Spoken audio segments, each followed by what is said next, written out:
পবিত্র কুরআনে বলা হয়েছে যে একজন মানুষকে হত্যা করলো সে যেন মানব জাতিকে হত্যা করলো। সে শুধু শানর মিয়াকে হত্যা করেনি, সে আমাদের সবাইকে হত্যার মতো জঘন্য অপরাধ করেছে, যেটা আমাদের ধর্মীয় আইনে অপরাধ, রাষ্ট্রীয় আইনে অপরাধ, সামাজিক আইনে অপরাধ।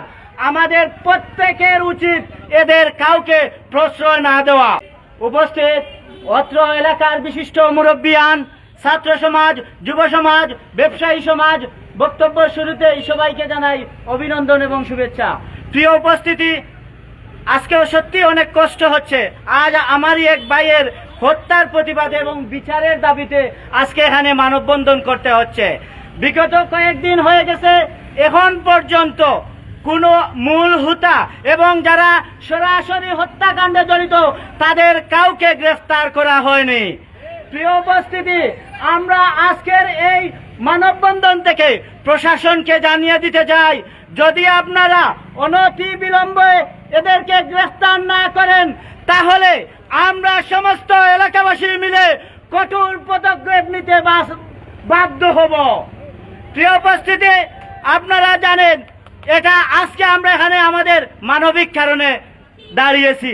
প্রত্যেকটা মানুষেরই উচিত এখানে এসে দাঁড়িয়ে প্রতিবাদ করা। আমাদের পবিত্র কুরআনে বলা হয়েছে যে একজন মানুষকে হত্যা করলো সে যেন মানব জাতিকে হত্যা করলো। সে শুধু শানর মিয়াকে হত্যা করেনি, সে আমাদের সবাইকে হত্যার মতো জঘন্য অপরাধ করেছে, যেটা আমাদের ধর্মীয় আইনে অপরাধ, রাষ্ট্রীয় আইনে অপরাধ, সামাজিক আইনে অপরাধ। আমাদের প্রত্যেকের উচিত এদের কাউকে প্রশ্রয় না দেওয়া। প্রিয় দেশবাসী এবং সবাইকে আমাদের এখান থেকে আহ্বান, যারা এই হত্যাকাণ্ডে জড়িত তাদের কাউকে যেন আমাদের কেউ আশ্রয় না দেয়। মনে রাখবেন, আজকে আপনি এদেরকে আশ্রয় দিবেন, আপনিও হত্যার সাথে সামিল, আপনিও মানবতা বিরোধী, আপনিও ইসলাম বিরোধী, আপনিও সমাজ বিরোধী, রাষ্ট্র বিরোধী।